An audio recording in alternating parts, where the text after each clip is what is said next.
Nasaan ako? Naguguluhang tanong ni Darius. Sinubukan pang bumangon ng lalaki, ngunit agad na nabalot ng sakit at kirot ang kanyang katawan. Walang ibang nagawa si Darius kundi ang mapadaing at muling mapahiga sa kama. Nakaramdam din ng matinding pananakit ng ulo ang lalaki at tanging pagdaing ang kanyang nagawa. Ilang minuto pa ang lumipas nang biglang bumukas ang pinto ng kwarto kung nasan si Darius. Mabilis na ngunot ang noo ng lalaki nang makita ang isang babae. Nagulat na nakatitig sa kanya. "You're awake!" Hindi makapaniwala ang sambit ng babae.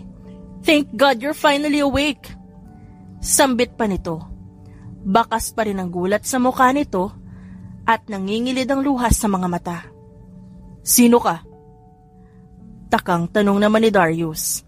"Nasaan ako? Ano nangyari sa akin?" Sunod-sunod na sambit niya.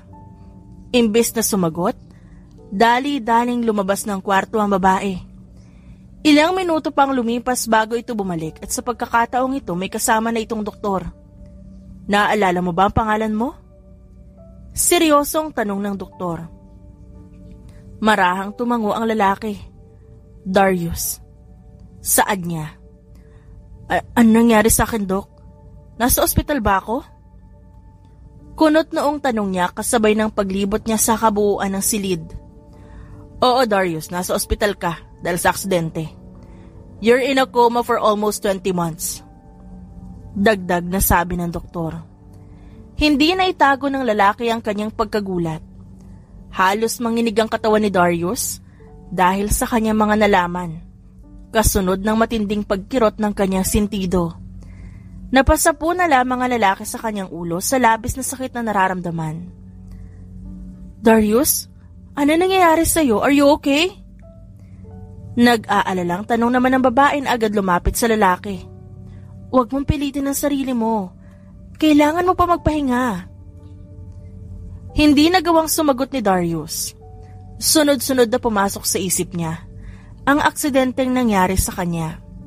Halos mamilipit pa ang lalaki dahil sa sakit, habang patuloy na bumabalik ang mga alaala niya ng araw na siya'y maaksidente kasama ang isang babae.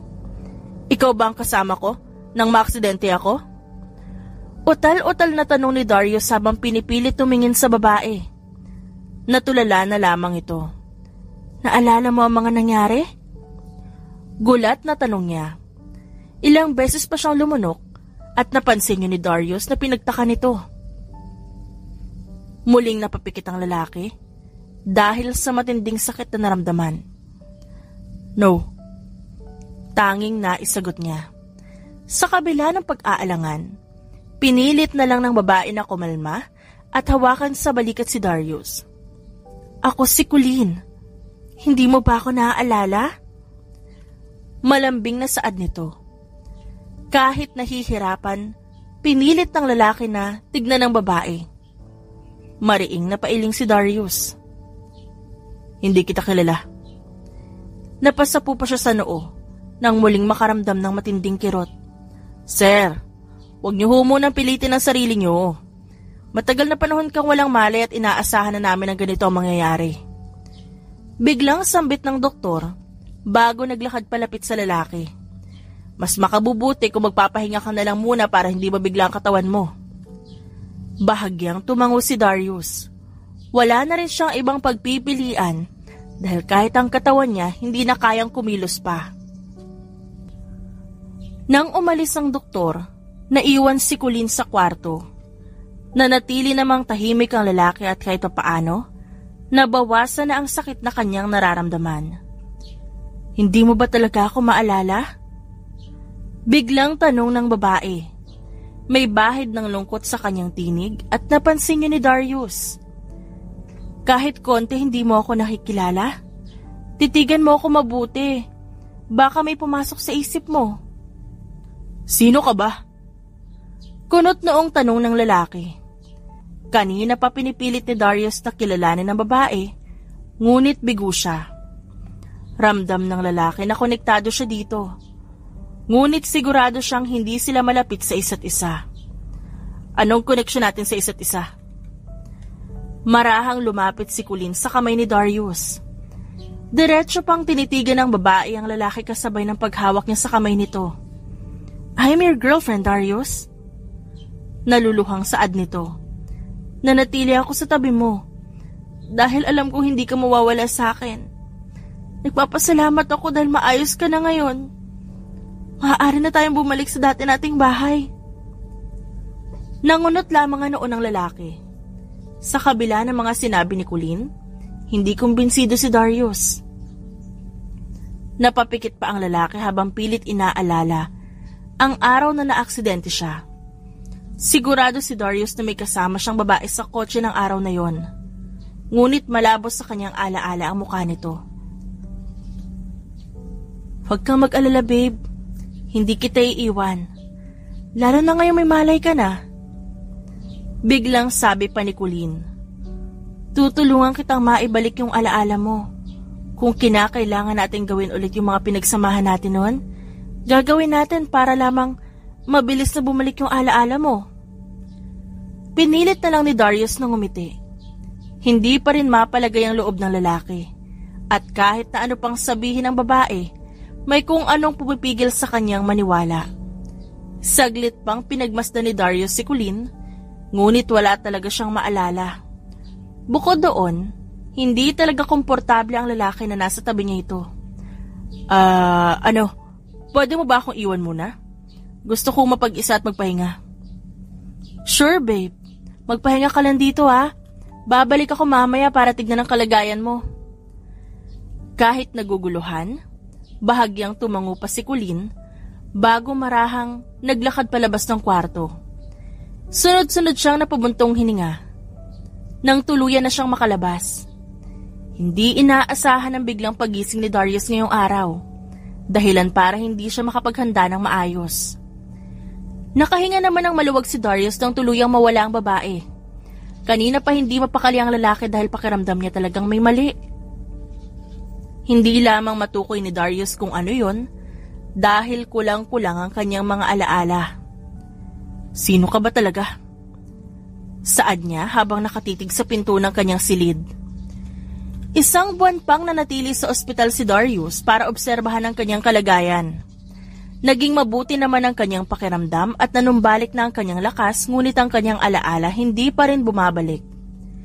Napagdesisyonan na lamang ng lalaki na umuwi na at pinayagan naman siya ng doktor.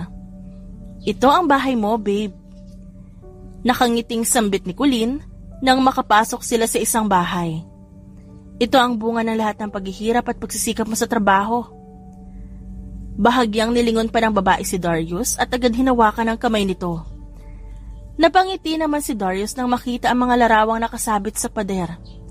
Napanatag ang lalaki dahil totoo nga na ito ang bahay niya. Dahil halos mapuno ng larawan ang pader. Naalala mo ba ang mga to? Biglang tanong ni Colleen. Hindi. Mabilis na sagot ni Darius. Pero dahil mukha ko yan, siguradong ako nga ang nasa litrato na yan. Hindi mapigilan ng lalaki na maglakad-lakad habang isa-isang pinagmamasdan ng mga larawan. Umaasa si Darius na magbabalik ang kanyang alaala kapag tinignan niya ang mga yon, ngunit nabigo siya. Napabuntong hininga na lamang siya. Napansin naman ni Colleen ang pagbagsak ng mga balikat ni Darius, kaya agad siyang lumapit dito. Napaigtad pa siya sa gulat nang bigla siyang yakapin ni Colleen. Huwag kang mag-alala. Babalik din ang mga alaala mo. Mahinang bulong niya. Pinilit na lamang ni Darius ang ngumiti at huwag ipahalata ang kanyang pagkagulat. Kahit papaano, ginagawa ng lalaki ang lahat para naman makisama kay Colleen. Sadyang may kakaiba pa rin talagang nararamdaman si Darius, kaya hindi niya hinahayaan ang kanyang sarili na mapalapit dito. Nagugutom ka na ba? Ipaghahanda kita ng makakain. Saad pa ng babae kasabay ng pagbaling niya ng tingin kay Darius. Marahan namang umiling ang lalaki. Hindi na, wag ka na mag-abala. Di pa naman ako nagugutom. Gusto ko munang mahiga at magpahinga. Ganun ba? O sige, ihahatid na kita sa kwarto mo. Sambit ni Colleen, sabay pilit ng humiti. Kapag may kailangan ka, tawagin mo lang ako, ha. Nasa kusina lang ako at nagluluto. Agad din namang lumabas ng kwarto ang babae nang maihatid niya si Darius. Pabagsak na nahiga ang lalaki sa kama at mariing pumikit habang pinipilit ang kanyang sarili na makatulog. Hindi pa rin makapaniwala si Darius sa mga nangyayari. Ngunit nagpapasalamat pa rin siya dahil nagkaroon pa siya ng isang pagkakataon para mabuhay. Mabilis na lumipas ang mga oras at hindi na malaya ng lalaki na nakatulog na pala siya. Naalimpungatan na lamang si Darius dahil sa sunod-sunod na pag-alog ng kanyang balikat. Napakusot pa ang mga mata ng lalaki bago pilit inaaninag ang kanyang kaharap. Tara na, kain tayo. Nakangiting sambit ni Colleen. Hindi na itago ni Darius ang kanyang gulat sa sobrang lapit na mukha ng babae sa kanya. Bahagya pa siyang napaatras, dahilan upang matawa si Colleen. Parang takot na takot ka sa akin. Wala naman akong gagawing masama sa'yo, baby. Napaiwas naman ang tingin si Darius. Di naman sa ganun. Bumangon ka na para makakain na tayo. Natatawang utos pa ni Colleen. Tumangulang ang lalaki bilang tugon at pinagmasdang maglakad palabas ang babae. Saka pa lamang tumayo si Darius nang tuluyan ng makaalis ang babae. Dali-daling dumiretso ang lalaki sa banyo at nag-ayos ng sarili. Nang makontento, hindi na nagsayang ng oras si Darius at agad nang bumaba. Nakapaghanda na ng pagkain sa lamesa si Colleen at tanging hinihintay na lamang niya ang pagdating ng lalaki. Napangiti naman agad siya nang maaninag si Darius na naglalakad palapit sa kanya. Oo nga pala, babe. Bukas isasama kita sa kumpanya mo. Ayos lang ba sa'yo o gusto mo pang magpahinga? Nanlaki ang mga mata ni Darius matapos marinig yun. May kumpanya ako? Hindi makapaniwala ang sambit niya. Hindi napigilan ni Colleen ang kanyang pagtawa. Of course! Isa ka kayang successful businessman. Sigurado ako matutuwa ang mga empleyado mo kapag nalaman nila nakabalik ka na. Ang tagal ka kaya nilang hinintay. Hindi ba't matagal ako nawala? Sino nag-asikaso ng kumpanya ko? Maayos pa ba ang kumpanya? Nagtatakang tanong niya. Huwag kang mag-alala, dahil naalagaan ko naman ang kumpanya mo. Hindi nga lang katulad ng pag-aalaga mo pero sinubukan ko naman. Hindi na napigilan ni Darius ang mapakunot ang noo. Kung ganon, ikaw ang tumayong CEO ng kumpanya ko? Sunod-sunod namang tumango ang babae. Oo, wala kasing ibang mapagkakatiwalaan. Alam ko naman na mahalaga sa iyo ang kumpanya mo kaya ako na lang nagpatakbo noon sa abot ng aking makakaya. Sa kabila ng pagkagulat at pagtataka, hindi napigilan ng lalaki ang mapangiti. Kahit papaano, may narating naman pala siya sa buhay at masaya siya para doon. Ngunit hindi pa rin nawawala sa isip ng lalaki ang kakaibang kaba na kanyang nararamdaman. Parang may masamang nangyari at masamang balita na malalaman si Darius. Kaya hindi siya mapakali sa isiping yon. Matapos kumain, nagpaalam na rin agad ang lalaki na babalik sa kanyang kwarto. Naiwan naman si Colleen sa kusina para maghugas ng pinagkainan nila. Siguro kailangan ko ihanda ang sarili ko. Bulong ni Darius sa kanyang sarili. Napatitig pa ang lalaki sa kawalan bago naisipang mahiga ulit. Hindi na alam ni Darius kung gaano siya katagal na nakatulala habang pinipilit ang kanyang sarili na makatulog ulit. Kinabukasan maagang nagising ang lalaki. Hindi naman sa excited na si Darius. Hindi pa rin kasi nawawala ang pagkabahala na kanyang nararamdaman. Hindi lang talaga makapaghintay ang lalaki na muling makabalik sa kanyang kumpanya at makita na kung ano nangyari dito. Are you ready? Nakangiting tanong ni Colleen nang makita si Darius na pababa ng hagdan. Sigurado ako mabibigla mga empleyado mo kapag nakita ka nila doon. Dagdag na sabi pa ng babae. Bahagyang tumango ang lalaki. Yes. Let's go. Sambit ng babae at nauna nang maglakad palabas. Sumunod na lang si Darius. Hanggang ngayon, hindi pa rin mapalagay ang loob niya kay Colleen. Pakiramdam niya kasi, may hindi sinasabi ang babae at pilit na tinatago ito sa kanya. Sinusubukan naman ni Darius na maging komportable kay Colleen, ngunit lagi siyang nabibigo. Hindi maitatanggi na maganda ang babae, at sa mga nakalipas na araw nakikita naman ng lalaki na maasikaso at maalaga talaga si Colleen. Sadyang meron lamang kakaibang pakiramdam si Darius na maging siya hindi na rin maintindihan. Nandito na tayo, biglang sabi ng babae at agad na bumaba ng kotse. Sinuring mabuti ng lalaki ang gusali na nasa kanyang harap. Sa kabila ng katotohanan na kay Darius ang kumpanya na to, hindi pa rin niya napigilang humanga sa natatangi nitong ganda. Good morning, ma'am. Nakangiting sabi ng gwardya nang makita niya si Colleen. Agad namang napabaling ang kanyang tingin sa lalaking kasunod ng babae at hindi niya naitago ang kanyang gulat. Sir Darius! Nanlalaki ang mga matang sabi niya. Nagtataka pang napatitig ang lalaki sa gwardya. Hi? Nakalabas na po pala kayo na ospital. Mabuti naman po at maayos na ang inyong kalagayan. Hindi makapaniwala ang tanong ng gwardya. Okay, tama ng kwentuhan. Marami pa kaming kailangang asikasuhin. Biglang singit ni Colleen. Pasensya na po, ma'am. Kinakabahang saad ng gwardya at napansin yun ni Darius. Bahagyang tumango si Darius para magpaalam. Bakas pa rin ang gulat sa gwardya, ngunit di na yun pinansin ng lalaki at nagpatuloy na siya sa paglalakad papasok.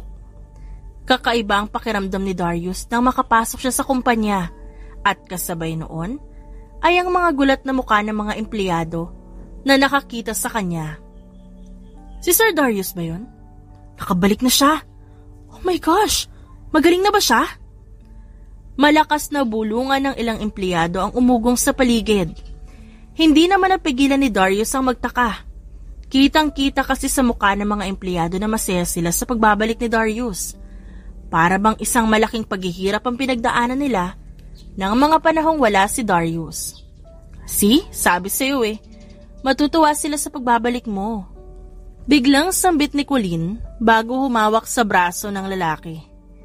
Hinay-hinay lang sa adjustment para hindi mabigla ang katawan mo, ha?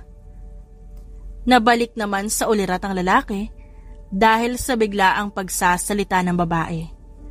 Marahan pang nilibot ni Darius ang kanyang paningin sa paligid.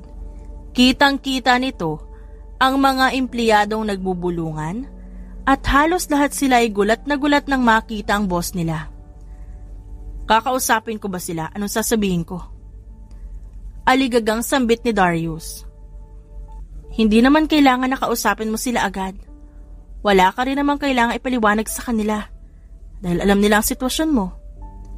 Mas mabuti pa pumunta muna tayo sa opisina para maipaliwanag ko sa iyo ang mga bagay-bagay dito sa kumpanya. Saad ni Colleen. Walang ibang nagawa ang lalaki kundi sumunod kay Colleen nang magsimula itong maglakad. Kapansin-pansin ang masamang tingin ng mga empleyado sa babae at di yun nakatakas sa paningin ni Darius. May problema ba sa kumpanya? Biglang tanong nito na makapasok sila sa opisina. Nawala ang ngiti sa labi ni Colleen, ngunit pinilit niya pa ring maging kalmado. Wala naman, babe. Normal na problema lang. Mabilis na nangunot ang noo ni Darius. Katulad ng?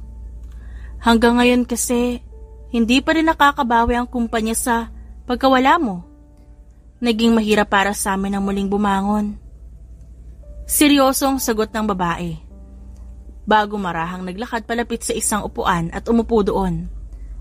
Kahit papano naman nagawa naming makausad, ngunit naging mabagal yun at mahirap. Kung makikita mo ang report, nagbabawi pa rin ang kumpanya. Sa hindi maipaliwanag na dahilan ay parang hirap na hirap si Darius na paniwalaan ang sinabi ni Colleen. Nais pa sanang mag-usisa ng lalaki, ngunit mas piniling niya na lang manahimik. Kailangan pa muna ni Darius na mag-obserba sa paligid at maging maingat. Sa mga empleyado wala bang problema? Bahagyang umiti si Colleen. Walang problema sa kanila, babe. Aware sila sa problema ng kumpanya at willing silang magstay para tumulong na makabawi tayo. Natahimik na lang si Darius. Hindi niya maipaliwanag ang kanyang nararamdaman ngunit binaliwala niya na lang yon. Sa kabilang banda, Sa bawat araw na lumilipas, mas lalong nagiging mahirap ang buhay para kay Janet. Hindi lamang para maitaguyod ang buhay ng babae, kundi pati na rin ang 3 niyang anak. Nanay, magaling na po ba kayo? Nag-aalalang tanong ni Steven. Oo nga po, nanay. Huwag niyo po pilitin ang sarili niyo. Sambit naman ni Stephen na agad inalalayan ng kanyang ina. Magpahinga na lang kayo, Nay. Kami na po bahala mga lakal ngayong araw. Singit pa ni Stephanie. Isa-isang tinignan ni Janet ang kanyang 3 anak at di niya mapigilang makaramdam ng lungkot. 6 na taong gulang pa lamang ang 3 anak. Ngunit nangangalakal na ang mga ito, imbis na nag-aaral. Dahil sa hirap ng buhay, walang ibang magawa si Janet. Naging malaki rin kasi ang epekto ng pagkawala ng asawa ng babae. Ayos lang ako mga anak. Dito na lang kayo sa bahay at maglaro. Pinilit ni Janet ang ngumiti habang pinagmamasdan ng 3 bata. Kaya ko pa naman lumabas at maglakad. Ang kulit mo, nanay. Papaluin ka na namin eh. Singhal ni Steven. Kitang-kita naman po na hindi po maayos pakiramdam mo eh. Giit naman ni Stephanie. Huwag niyo nang ipilit, nay. Nagbabantang sambit ni Stephen. Napailing na lang si Janet at bahagyang natawa. Ang mga anak ko talaga oo. Oo na at magpapahinga na lamang si nanay. Mag-iingat kayo ha? Huwag kayong masyadong lalayo. Sabay-sabay na ngumiti ang 3 bata bago lumapit sa kanilang ina para yumakap at humalik. Sa pangungunan ni Steven, nagsimula ng maglakad paalis ang magkakapatid. Nanatili na mga nakasunod sina Stephen at Stephanie. Saan tayo pupunta ngayon? Biglang tanong ni Stephen. Kokonti na nakukuha natin dun sa bagong lugar na pinupuntahan natin. Sa dating lugar pa din. Sagot ni Steven bago nilingon ng 2 niya pang kapatid. Doon sa magandang kumpanya? Saad naman ni Stephanie. Baka naman paalisin tayo dun. Saka baka andun ulit yung pangit na babae. Nakakatakot pa naman siya kapag sumisigaw. Ayos lang, ang mahalaga nagpunta tayo. Wag na lang natin pansinin yung babaeng yun. Di naman siya pinunta natin dun eh. Hindi na nagsayang ng oras ang magkakapatid at nagmadali sa paglalakad. Nakasanayan na ng 3 na pumunta sa isang malaki at magandang kumpanya na malapit sa lugar nila, ngunit hindi para mangolekta ng kalakal kundi para magmasid. Hoy, nandito na naman kayo! Biglang sigaw ng isang gwardya at agad lumapit sa mga bata. Sa kabila no na natiling nakadungaw ang magkakapatid sa gate at pilit na sinisilip ang loob. Ganito ang laging ginagawa ng 3 bata dahil umaasa silang makikita nila rito ang lalaking matagal nilang hinahanap. Umalis na kayo rito, bawal kayo dito! Sita pa ng gwardya ngunit parang walang naririnig ang mga bata at hindi man lang umaalis sa pwesto. Mapapagalitan ako pag nakita kayo dito na boss eh. Mawawalan ako ng trabaho sa ginagawa nyo. Nang buksan ng gwardya ang gate para itaboy ang magkakapatid, ginamit yung pagkakataon ng mga bata para tumakbo papasok. Mabilis na taranta ang gwardya at walang ibang nagawa kundi habulin ng mga bata. Hoy, tumigil kayo! Nandiyan ang boss namin, magagalit yung kapag nakita kayo! Sunod-sunod na sigaw ng gwardya habang patuloy na hinahabol ang mga bata. Stephanie, bilisan mo, nandiyan na siya! Sigaw ni Steven. Oo na, binibilisan ko naman eh. Singhal naman ng batang babae. Bilis pa! Sambit naman ni Stephen. Hoy, magsitigil kayo! Sita pa ng gwardya. Halos singali na siya ngunit hindi niya pa rin nahuhuli ang mga bata. Utang na loob, ayoko pa mawalan ng trabaho. Nagmamakaawang saad pa nito. Dahil sa sigawan ng mga bata, naagaw na ng atensyon ng mga empleyado sa loob ng kumpanya. Sakto naman na palabas ng kumpanya si Darius, agad na tuon ang atensyon niya sa 3 bata na hinahabol ng gwardya. Sino mga batang yon? Kunot noong tanong ng lalaki. Hindi rin po namin alam, sir. Sagot naman ng sekretarya ni Darius. Matagal na bang pumupunta ang mga batang yun dito, Trisha? Tanong pa ng lalaki. Opo, sir. Minsan po 5 beses sa isang araw pumupunta ang mga batang yan eh. Lagi hong pinapaalis ng gwardiya yung mga batang yan, pero paulit-ulit naman po silang bumabalik. Muling napatingin si Darius sa mga bata. Hindi maipaliwanag ng lalaki ang kanyang nararamdaman habang pinagmamasdan ng 3 bata. May kung anong humaplos sa puso ni Darius at ramdam niya ang mabilis na pagtibok nito. Bigla na lang nakaramdam ng kirot sa ulo si Darius at wala siyang ibang nagawa kundi mapasapo rito at mapadaing. Mabilis na nataranta si Trisha at agad inalalayan ng kanyang boss palabas ng kumpanya. Miss Trisha, ano nangyari kay sir? Gulat na tanong ng gwardya na napatigil sa paghabol sa mga bata nang makita ang sitwasyon ng kanyang boss. Hindi ko rin ho alam eh. Bigla na lang siya namilipit sa sakit. Halika, tulungan mo na ako dito. Napatigil sa pagtakbo ang magkakapatid at napatitig sa lalaking namimilipit sa sakit. Hindi na itago ng 3 bata ang kanilang pagkagulat nang mapagmasdan nila nang maayos ang mukha ng lalaki. Siya ba yun? Nanlalaki ang mga matang tanong ni Stephanie. Di ako sigurado. Sagot ni Steven. Akmang lalapit na ang 3 bata sa lalaki nang biglang may dumating na kotse sa tabi ng mga ito. Dali-daling inalalayan ni Trisha ang kanyang boss na maisakay sa kotse at mabilis na umandar ang kotse paalis. Nagkatinginan ng magkakapatid at saka pa lamang nila na pagtanto na umiiyak na pala sila. Nang mapansin ng gwardya ang nangyayari, dali-dali siyang lumapit sa mga bata. Ano nangyari sa inyo? Umalis na kayo dito. Baka maabutan pa kayo ng boss ko. Nagtatakang tanong ng gwardya, ngunit di naman sumagot ang mga bata. Wala na bang ibang nagawa ang mga bata kundi maglakad palabas habang hinahatid sila ng gwardya. Patuloy pa rin sa pag-iyak ang magkakapatid habang tinatahak ang daan pa uwi. Mga anak? Gulat na sambit ni Janet nang makita ang pagdating ng magkakapatid.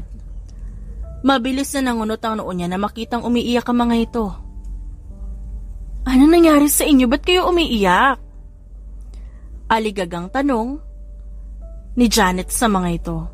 Nanay! Sigaw ni Stephanie kasunod ng malakas na pag-iyak. Hindi na rin napigilan ni Steven at Stephen ang kanilang mga luha. Naging malakas ang pag-iyak ng 3 bata at hindi naman mapakali si Janet sa nangyayari sa mga ito. Kausapin niyo ako mga anak, ano nangyari?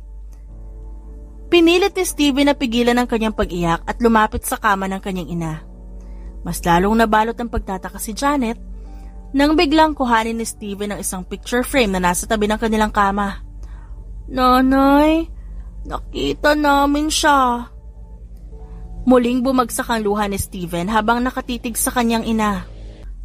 Nanay?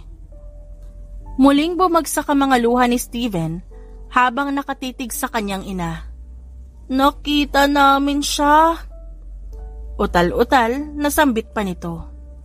Hindi na itago ni Janet ang pagkagulat. Ano ba sinasabi niyo? Naguguluhang tanong niya. Sabihin niyo na kung ano nangyari, kinakabahan ako sa inyo eh. Nakita namin siya, Nay eh. Buhay pa siya. Buhay pa si tatay, Nay. Pagdudugtong naman ni Stephen habang humahagulhol. Napatakip na lang ng bibig si Janet sa mga narinig niya. Namalaya na lamang ng babae na pati siya, umiiyak na rin pala. At kasunod nun ay ang paglapit ng mga anak niya para yumakap. Hindi alam ni Janet kung ano ang kanyang nararamdaman. Malinaw pa sa alaala ng babae ang aksidenteng nangyari, halos 2 taon nang nakakalipas. Simula no nawala na ng balita si Janet sa kanyang asawa kaya hindi na siya lubos makapaniwala sa sinasabi ng mga bata. Nanay, buhay pa si tatay. Luhaang sambit ni Stephanie. Nakita siya ng mga eyes namin. Pinilit naman ni Janet na ikalma ang kanyang sarili. Saan niyo siya nakita? Sigurado ba kayong siya yun? Sigurado kami, nanay. Nakita namin siya sa isang kumpanya na lagi naming pinupuntahan. Saang kumpanya? Diyan lang sa malapit, Nay. Giit pa ni Stephanie. Huminga ng malalim si Janet. Marahang pinunasan ng babae ang mga luha sa pisngi ng kanyang mga anak bago isa-isang tinitigan ng mga ito. Huwag kayong basta-basta lalapit sa hindi nyo kilala, ha? Hindi natin sigurado kung sino yung lalaki nakita nyo, kaya mag-ingat kayo. Sa kabila ng nalaman ni Janet, hindi niya pa rin magawang maniwala. Hindi pa rin nalilimutan ng babae ang sinapit nila sa aksidente.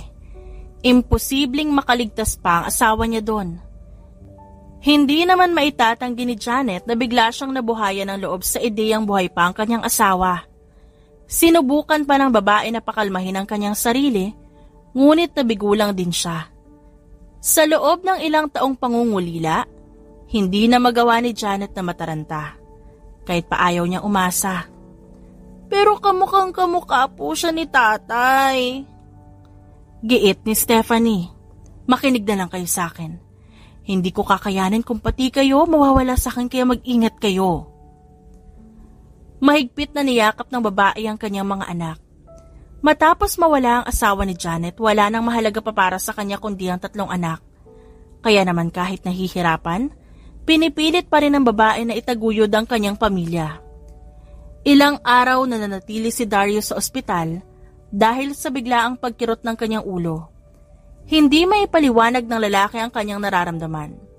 Unti-unti nang nagiging malinaw ang mga alaala ni Darius ng araw na maaksidente siya. Nang makita ng lalaki ang 3 bata sa labas ng kumpanya niya, bigla na lang siyang nakarinig ng tinig ng mga bata. Kasunod nun ay ang pagsakit ng ulo ni Darius na sinabayan naman ng pagbalik ng ilan niyang alaala. Sigurado na ang lalaki na may kasama siyang babae sa kotse nang maaksidente siya. Sa likod ng kotse meron ding 3 bata, ngunit malabo pa rin ang mga mukha ng mga ito. Kamusta ang pakiramdam mo? Nag-aalalang tanong ni Colleen habang pinagmamasdan ng lalaki. Pinag-alala mo ako ng malala, babe. Ang buong akala ko babalik ka na sa dati mong sitwasyon. Nabalik naman sa ulirat si Darius nang marinig ang boses ng babae. Ayos na ako. Tipid na sagot niya bago umayos ng higa sa kama. Kailan ako makakalabas dito? Mamayang hapon. Pwede ka nang umuwi kung maayos ng pakiramdam mo. Sagot ni Colleen. Magpahinga ka lang dyan para makalabas ka na rin agad mamaya. Tumangulang ang lalaki bilang tugon. Pinikit na lang ni Darius ang kanyang mata at pinilit na muling makatulog, ngunit paulit-ulit bumabalik sa isip niya ang 3 batang nakita niya. Hindi maipaliwanag ng lalaki ang nararamdaman niya at kahit siya naguguluhan na rin. Mabilis namang lumipas ang oras at nakalabas na rin ang ospital ang lalaki. Nang makarating sa bahay, nagkulong lang sa kwarto si Darius. Bakit kakaiba ang pakiramdam ko sa inyo? Mahinang bulong ng lalaki bago nahiga sa kama at tumitig sa kisame. Hindi na alam ni Darius kung gaano siya katagal na tulala. Kinabukasan maaga siyang gumising. Hindi na makapaghintay si Darius na muling bumalik sa kumpanya dahil umaasa siyang makikita niya ulit ang 3 bata. Ngunit nagkamali siya. Ilang araw na ang lumipas ngunit hindi pa rin bumabalik ang mga bata sa kumpanya. Sir, may kailangan po kayo? Kamusta na po pala pakiramdam niyo? Nagtatakang tanong ng gwardya. Ayos na ako, salamat sa pagtulong sa akin. Nakangiting sagot ni Darius. Huminga pa siya ng malalim bago tumitig dito. Hindi pa ba bumabalik dito yung 3 bata noong nakaraan? Hindi pa, sir. Bakit ho? Kilala niyo po ba ang mga batang yon? Wala naman. Gusto ko lang malaman kung saan sila nakatira. Akmang babalik na sa loob ng kumpanya si Darius nang makarinig siya ng mga batang nag-uusap. Mabilis na napalingon ng lalaki para hanapin kung saan ang galing ang mga boses na yon. Naglalakad-lakad pa si Darius sa tabing kalsada para lang mahanap kung nasa ng mga bata. Napatungo na lang ang lalaki nang mabigo siya at walang nakita na kahit anino ng mga ito. Tatay? Biglang sambit ng isang batang babae. Mabilis na napatunghay si Darius at napatingin sa batang nasa tabi niya. Nagulat na lang ang binata nang humahangos na tumakbo palapit sa kanya ang dalawa pang batang lalaki at walang ibang nagawa si Darius nang bigla siyang yakapin ng tatlong bata. Teka, sandali, nagkakamali kayo, hindi ako ang tatay niyo. Kabadong sambit niya at pilit lumalayo sa magkakapatid. Ikaw po ang tatay namin. Buhay ka pa nga. Totoo ka. Hindi, wala akong alam sa sinasabi niyo. Akmang tatakbo na sana si Darius nang bigla siyang mapatumba sa semento at mamilipit dahil sa matinding sakit. Naging malinaw na sa alaala ng lalaki ang mukha ng tatlong bata na nasa likod na bahagi ng kotse niya ng araw na maaksidente sila. Hindi nga maitatangging ang mga batang kaharap ni Darius ngayon ang mga batang nasa alaala niya. Nanlaki pa ang mga mata ng lalaki habang pinipilit ng kanyang sarili na tignan ng mga bata. Mabilis nang ilid ang luha ni Darius nang mapagtanto ang katotohanan sa kanyang alaala. Kuya Guard! Kuya Guard, tulong po! Kabadong sigaw ng mga bata. Kuya Guard, tulungan niyo po si tatay! Tumakbo pa si Steven palapit sa may gate at doon nagsisisigaw. Nagmamadali namang lumapit sa bata ang gwardya at nang makitang nakahiga sa semento ang boss, agad lumapit ito para tulungan ang kanyang boss. Sir, ayos lang po ba kayo? Dadaling ko na po kayo sa ospital. Kabadong tanong ng gwardya. Hindi na kailangan. Kahit nagtataka, hindi na nakipagtalo pa ito. Inalalayan na lamang niya ang kanyang boss na makatayo. Nanatiling nakatitig si Darius sa tatlong bata na bakas ang pag-aalala sa mga muka. Walang tigil ang mga ito sa pag-iyak habang pinagmamasdan ang lalaki na nakahiga sa kalsada. Mga anak, lumuluhang sambit ni Darius. Tatay! Sabay-sabay na saad ng tatlong bata bago patalong yumakap sa kanilang ama. Napahagulhol na lang ang lalaki habang yakap-yakap ang kanyang mga anak. Ngayong malinaw na sa alaala ni Darius ang lahat, hindi niya maipaliwanag ang kanyang nararamdaman ng mga sandaling yon. Ang tanging nasa isip niya na lamang ay ang mga anak niya. Naguguluhang napatitig ang gwardya sa kanyang amo at sa tatlong bata. Sir, anak mo po sila? Hindi makapaniwalang tanong nito. Ilang minuto pa ang lumipas bago tumayo si Darius at nilingon ng gwardya. Huwag mo muna ito ipagsasabi. May kailangan pa akong gawin at ayusin bago ko ito ipaalam sa iba. Sunod-sunod namang tumango ang gwardya. Makakaasa ho kayo, sir. Muling ibinaling ng lalaki ang kanyang paningin sa tatlong bata. Huminga pa muna siya ng malalim bago nagsalita. Nasaan ang nanay niyo? Nasa bahay po nagpapahinga. Sagot ni Stephanie. May sakit po kasi siya. Dugtong naman ni Steven. Mabilis na tumayo si Darius at nilahad ang kanyang kamay sa harap ng magkakapatid. Puntahan natin siya. Sa kabila ng ngiting yun, labis ang kabang nararamdaman ni Darius. Halos 2 taon ding nawala si Darius kaya sigurado siyang malaki ang pagbabagong nangyari. Hindi mapigilan ng mga bata ang tuwang nararamdaman nila. Hindi rin mapigilan ni Darius ang mag-isip kung anong mararamdaman ni Janet oras na magkita silang muli. Nanay! Nanay!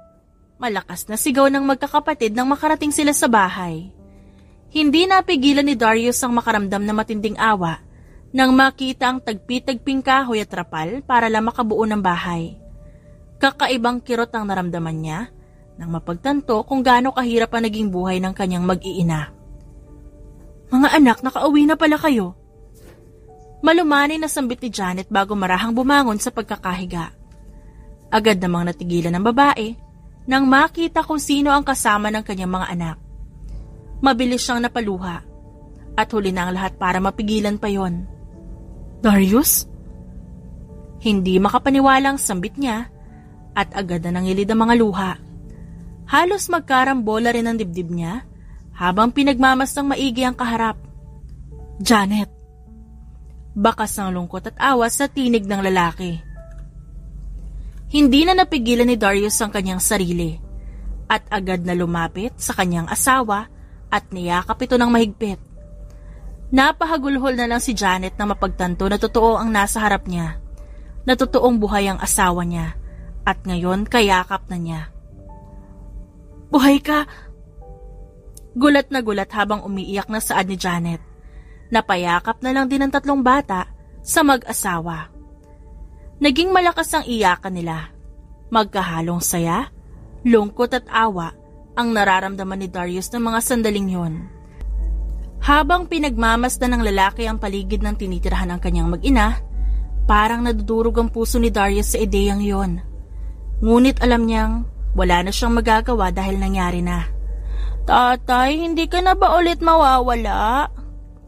Biglang tanong ni Stephanie. Sunod-sunod namang umiling ang lalaki. "Hindi na, anak. Magkakasama na tayo palagi." Napahiyaw na lang ang magkakapatid at nagtatatalon pa sa labis na tuwa. Ilang oras din ang naging pag-uusap ni Darius at Janet. Naging malinaw na ang lahat para sa lalaki at bumalik na rin lahat ng kanyang alaala. Hindi napigilan ni Darius na makaramdam ng galit at poot sa ginawang panloloko sa kanya ni Colleen. Ngayong nagbalik na ang alaala ng lalaki, hindi na siya magpapaloko at handa na siyang gumanti. Ilang linggo nang hindi umuuwi si Darius sa kanyang bahay. Maging ang magpakita at pumasok sa kanyang kumpanya, hindi na magawa. Parte yun ang plano ng lalaki para sa kanyang paghihiganti. Sisiguraduhin ni Darius na pagbabayaran ni Colleen ang lahat ng ginawa nito. "Tatay, saan po tayo pupunta?" Biglang tanong ni Stephanie. "Oo nga po, tatay." Napangiti naman ang lalaki bago bumaling ng tingin sa kanyang mga anak. "Pupunta tayo sa magiging bahay natin," sagot niya. Sabay-sabay na nagsigawan ng mga bata dahil sa labis na tuwa. Napatingin naman si Darius sa kanyang asawa na hindi na itago ang gulat sa mukha nito. "May problema ba?" Nagtatakang tanong ng lalaki. Marahang umiling si Janet. "Wala naman. Hindi lang ako makapaniwala na narito ka na at kasama namin." Hindi naman nagdalawang isip si Darius na hawakan ang kamay ng kanyang asawa. "Huwag kang mag-alala, hindi na ako mawawala. Magsasama tayo at mabubuo na ulit ang pamilya natin. Pero bago yon, kailangan muna nating pagbayarin na may gawa nito." Biglang sumeryoso ang mukha ng lalaki. Napabuntong hininga naman si Janet. Hindi lubos akalain ng babae na magagawa yun ng kanyang matalik na kaibigan. Dahil nga nagbalik na lahat ng alaala ni Darius, nalaman na niya ang buong katotohanan. Nabanggit na rin ng lalaki ang lahat sa kanyang asawa mula sa araw ng maaksidente sila. Napakuyom na lamang ang kamao ni Janet habang iniisip yon. Hinding-hindi rin malilimutan ng babae ang ginawang pagtataboy sa kanya ni Colleen ng mga araw na sinusubukan niyang hanapin ang kanyang asawa. "Tatay, bahay ba natin yan?" Namamanghang tanong ni Stephen habang nakadungaw sa bintana ng kotse. "Anak, umayos ka ng upo." Sita naman ni Janet na agad sinunod ng bata. "Oo anak, dito na tayo titira simula ngayon. Di nyo na kailangan magtiis sa dati nyong bahay." Dagdag na sabi ni Darius. Halos mag-unahan naman ang magkakapatid sa pagbaba ng kotse nang huminto ito sa tapat ng isang malaking gate. Napatawa na lang ang mag-asawa habang pinagmamasdan ng kanilang mga anak. "Masaya ka ba?" Biglang tanong ni Darius habang naglalakad sila sa bakuran ng bago nilang bahay. "Oo naman. Masayang-masaya ako, mahal." Nakangiting sagot ni Janet. "Hindi man pumasok sa isip ko na babalik ka pa sa piling namin dahil ang buong akala namin patay ka na. Pero hindi pa rin maipaliwanag yung sayang nararamdaman ko ngayon dahil mali pala ang akala namin." Naluluhang sambit ni Janet. Bigla na lamang niyakap ng lalaki ang kanyang asawa. "Babawi ako sa iyo, mahal. Babawi ako sa lahat ng araw na wala ako at hindi niyo ako kasama." Hindi napigilan ni Janet ang kanyang pag-iyak habang nananatiling nakayakap sa kanyang asawa. Natigil lamang ang pag-uusap ng dalawa Nang biglang sumigaw ang kanilang mga anak. Nanay, tatay, tara na po sa loob! Nagpatalon-talon pa si Stephen. Ang ganda ng bahay, tay. Hindi na ako makapaghintay na pumasok. Sambit naman ni Stephanie. Mamaya na po kayo mag-moment. Singhal naman ni Steven. Napailing na lamang si Darius dahil sa mga sinabi ng kanyang anak, samantalang si Janet napangiti na lang. Walang ibang nagawa ang mag-asawa kundi ang magpatuloy sa paglalakad papunta sa bago nilang bahay hanggang sa makapasok na sila. Hinayaan ang mag-asawa na maglibot muna sa bahay ang magkakapatid habang pinili naman nilang maupo muna sa sofa. Dahil sa layo na naging biyahe nila, kakaibang pagod ang kanilang naramdaman. Sa kabilang banda, hindi na mapakali si Colleen sa kakahanap kay Darius. Kung saan-saan nagpunta ang babae para lamang hanapin ang lalaki ngunit bigo siya. May balita na ba kay Darius? Kunot noong tanong ni Colleen sa sekretarya niya. Mabilis itong umiling. Wala pa po, ma'am. Sunod-sunod na bumuntong hininga ang babae. Nasaan na ba yun? Samantala, hindi na itago ni Trisha ang pagtataka sa kanyang muka. Bakit po kayo masyadong alalang-alala? Matanda na po si Sir, alam na po niya yung ginagawa niya. Kunot noong nilingon ni Colleen ang sekretarya. Baka nakakalimutan mong hindi pa maayos ang kalagayan niya. Singhal ni Colleen kay Trisha. Bahagya namang natawa si Trisha. Bakit, Miss Colleen? Natatakot ka ba na biglang bumalik ang alaala ni Sir tapos wala kayo sa tabi niya? O baka naman natatakot kayo na muli niyang makita si Ma'am Janet? Excuse me? Singhal ni Colleen bago dali-daling nilapitan ng sekretarya. Anong karapatan mo para pagsalitaan ako ng ganyan? Ako ang boss mo dito sa kumpanya, baka nakakalimutan mo. Tumawa si Trisha bago diretsong tumitig sa babae. Si Sir Darius po ang boss namin. At ngayon nakabalik na siya lang po ang ituturing naming boss. Itigil niyo na po ang pagpapanggap dahil nagmumukha na po kayong desperada. You don't know what you're talking about? Sige po, miss. Lokohin mo pa ang sarili mo. Pero hindi nyo kami maluloko. Nararamdaman ko na po ang pagdating ng karma sa inyo. Mas makabubuti kung ihanda nyo na ang sarili nyo dahil sa lahat ng ginawa nyo. Sigurado ako mas grabe pa ang balik sa inyo niyan. Napamaang na lang si Colleen dahil sa sinabi ng sekretarya. Magsasalita pa sana ang babae, ngunit mabilis na naglakad paalis si Trisha. Walang ibang nagawa si Colleen kundi magdabog sa loob ng opisina. Hindi na sila magkikita. Hindi sila pwede magkita. Hindi ako papayag na mawala pa ulit sa si Darius, dapat akin lang siya. Parang nababaliw na ang babae habang patuloy na nagdadabog. Narinig ng mga empleyado sa labas ang ingay na nagmumula sa opisina ni Colleen. Ngunit binaliwala na lamang nila yon. Mabilis na naagaw ang atensyon ng mga empleyado at hindi nila naitago ang kanilang pagkagulat dahil sa isang babae. Ilang buwan na mula nang huling pumunta ang babae sa kumpanya at hindi inaasahan ng mga tao roon ang biglaang pagbabalik niya. Ma'am, ano pong kailangan nila? Biglang tanong ni Trisha na bahagya pang nakangiti. Gumanti naman ang ngiti ang babae sa sekretarya. Nasaan si Colleen? Hindi naman nakasagot si Trisha dahil sa sunod-sunod na ingay na nagmumula sa opisina ni Colleen. Impit pang natawa ang babae nang mapagtanto ang nangyayari. Tatawagin ko lang po siya. Hindi naman sumagot ang babae at pinanood lamang si Trisha na naglalakad palayo. Huminga pa ng malalim ang babae habang hinihintay ang paghaharap nila ni Colleen. Miss Colleen, may naghahanap po sa inyo. Sambit ni Trisha.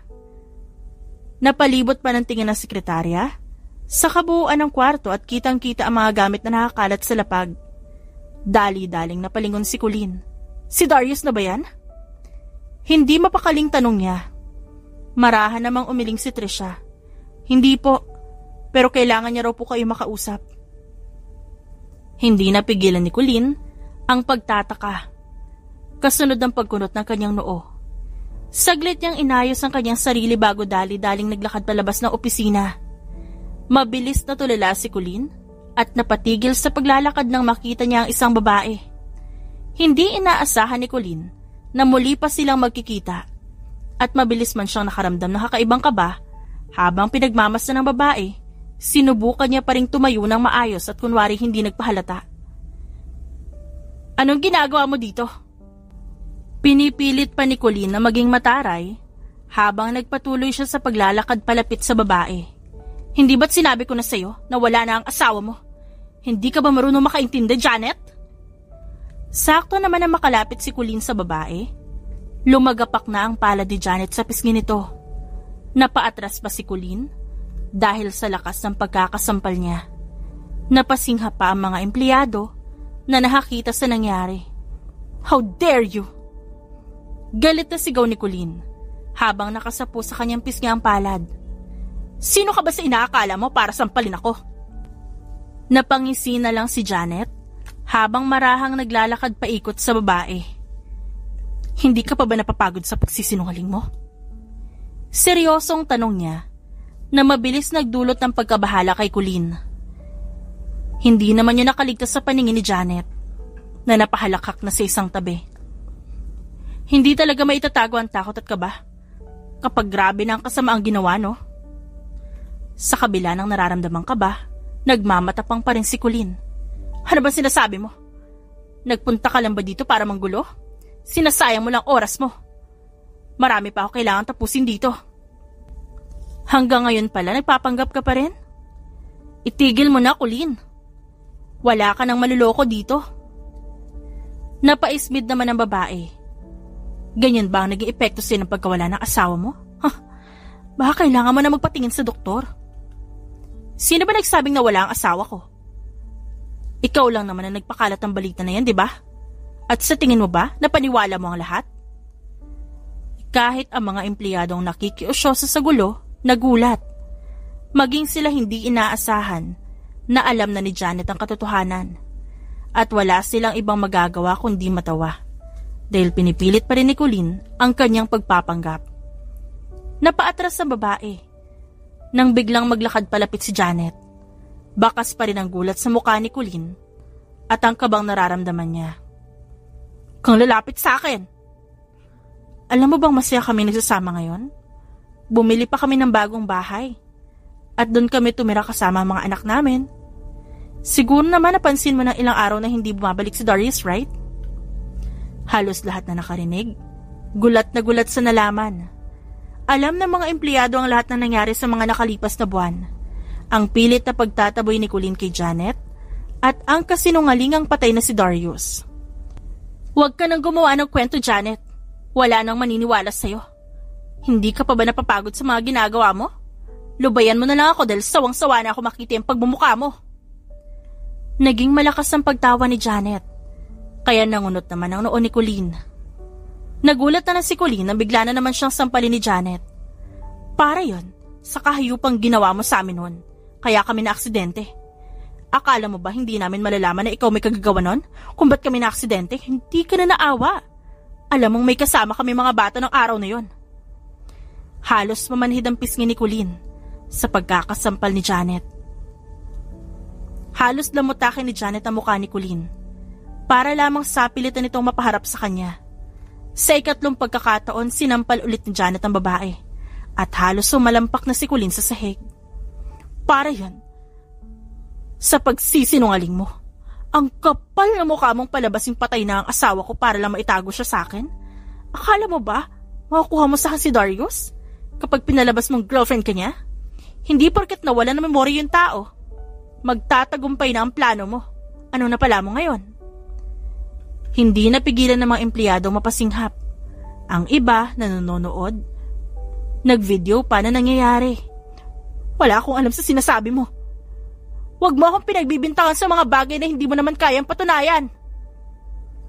Sinubukan pang sumugod ni Colleen. Ngunit sumalubong sa kanya ay ang sampal ni Janet. Hindi pa nakontento si Janet dahil tinapakan pa niya ang tiyan ni Colleen. Tagal ko nagtiis sa ginawa mo sa akin. Mga anak ko dinamay mo pa.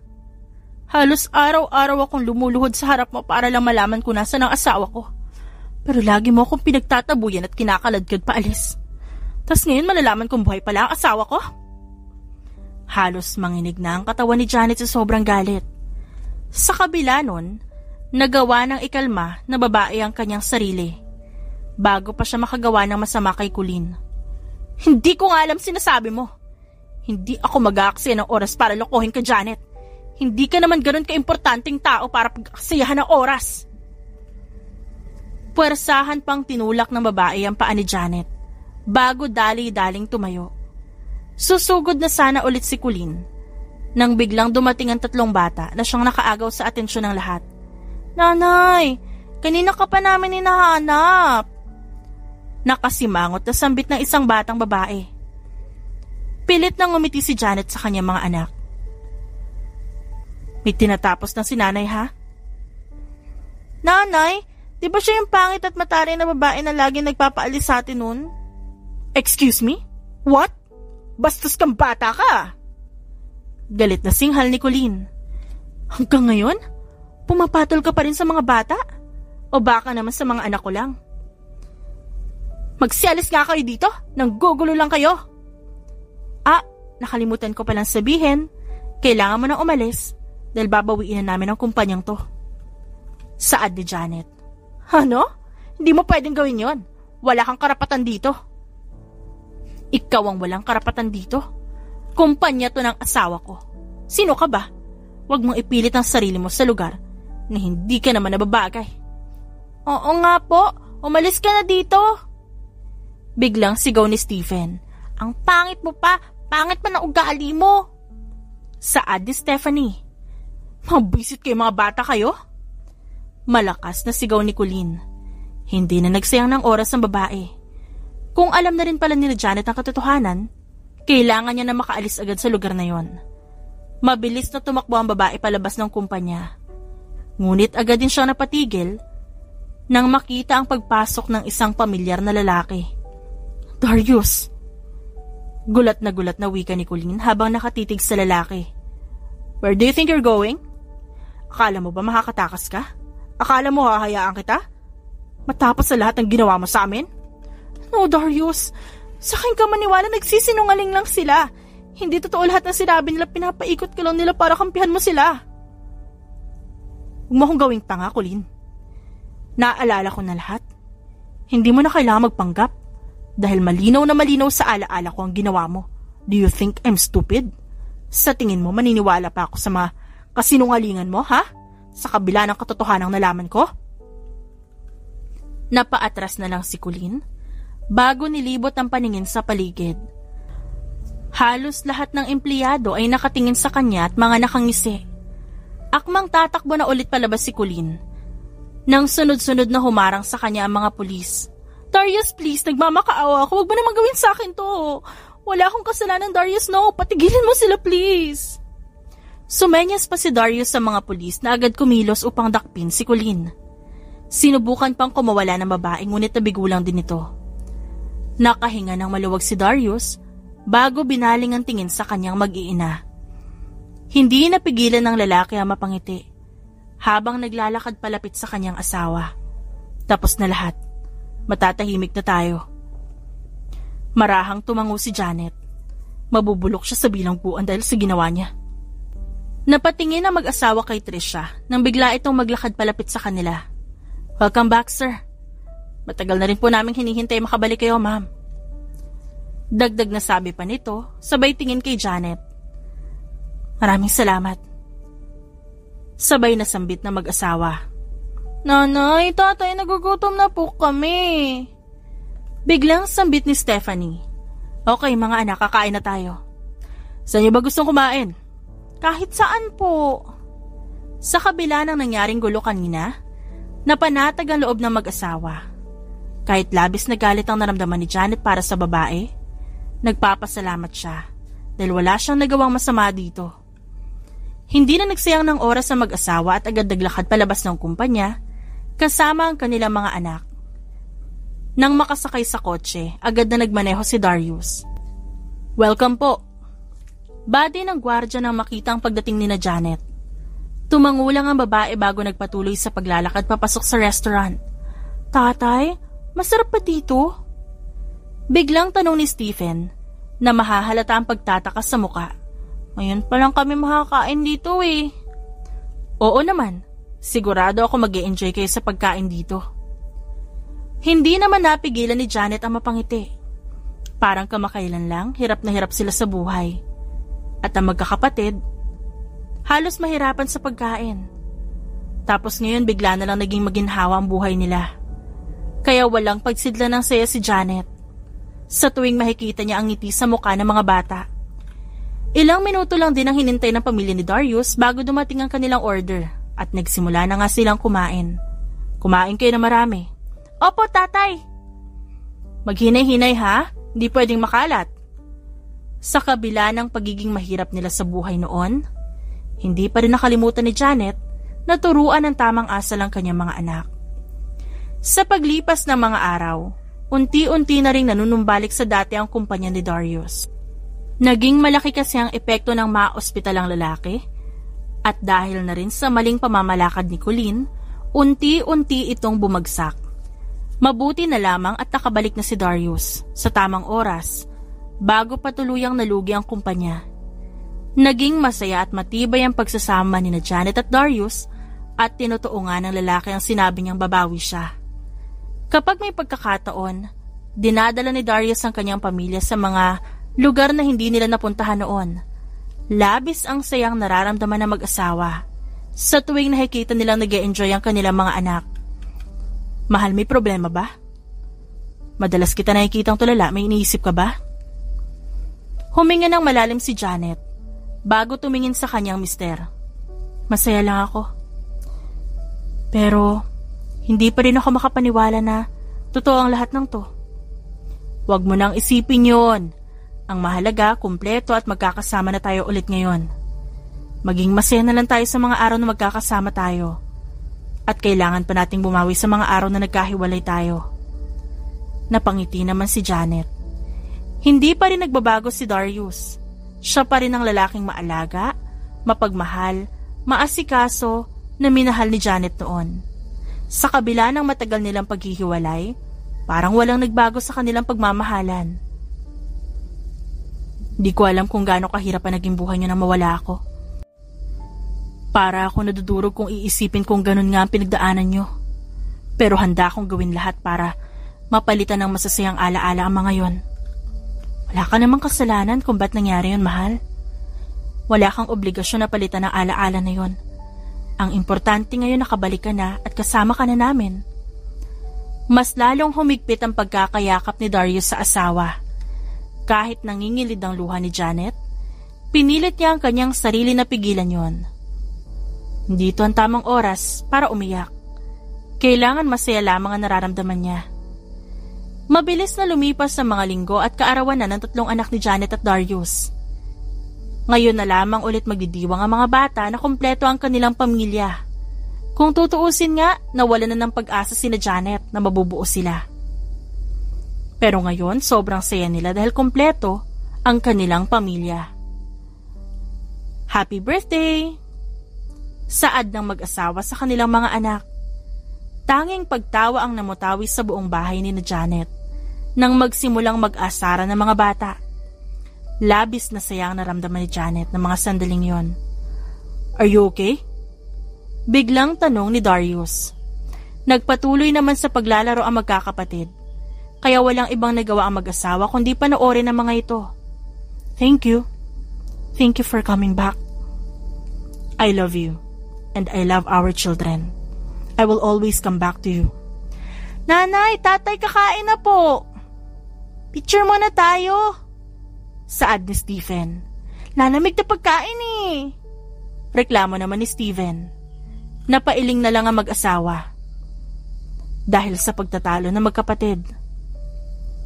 Wala namang ibang nagawa si Stephen nang magdesisyon ng pamilya na magpicture muna. Agad naman nagsimulang kumain habang nagkukwentuhan ng mga bata. Wala nang mahihiling pa ang mag-asawa kundi ang mas maayos na kalusugan at mas masaya pang susunod na araw para sa kanila. Nag-aaral na rin ang 3 bata, kaya masaya si Janet. Naniniwala si Janet na kapag may pananalig ka, walang imposible. Katulad na lang ng paniniwala ni Janet na buhay pa ang kanyang asawa nung una. Hanggat kinukutuban ka, dapat magtiwala ka. Ngayon, masaya na silang nagsasama bilang isang buong pamilya. At lahat ng yon, ipinagpapasalamat nila sa poong may kapal. The End.